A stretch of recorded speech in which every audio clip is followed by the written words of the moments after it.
Voici le soleil de justice, celui devant qui tout genou fléchira un jour. Ce soleil de justice a un nom, il s'appelle Jésus. Et lisons ensemble le psaume 19, qui reflète sa loi parfaite.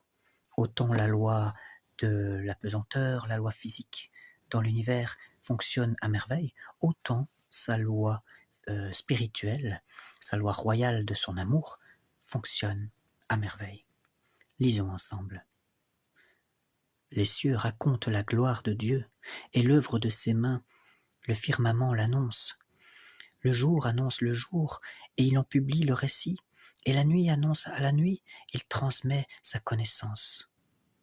Non, ce ne sont pas des récits ni un langage, ce n'est pas une voix qu'on puisse entendre, mais pour toute la terre, en ressortent juste les lignes, les traits, jusqu'aux limites du monde. Là-haut, pour le soleil, il dressa une tente, et en lui, comme un époux qui sort de sa chambre, se réjouit, vaillant, de courir à sa carrière.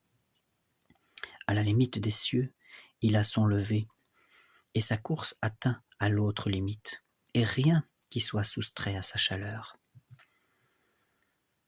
La loi du Seigneur est parfaite, c'est un réconfort pour l'âme.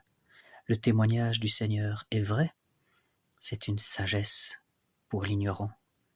Les préceptes du Seigneur sont droits, c'est une joie pour le cœur, et le commandement du Seigneur est limpide, c'est une lumière des yeux.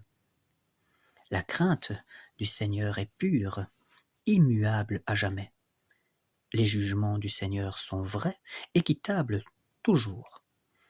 Ils sont désirables plus que l'or le plus fin, et ses paroles sont douces plus que le miel, que le suc des rayons. Aussi, ton serviteur s'en pénètre, et observer tes commandements est d'un grand profit. Mais qui s'avise de ses faux pas, purifie-moi du mal secret.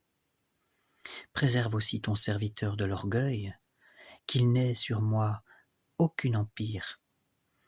Alors je serai irréprochable, pur de grands péchés. Agrée les paroles de ma bouche et le murmure de mon cœur, sans trêve devant toi, Seigneur, mon rocher, mon Rédempteur. Gloire à toi, Seigneur, au nom du Père, du Fils et du Saint-Esprit. Que ton Eucharistie soit le soleil de justice en moi.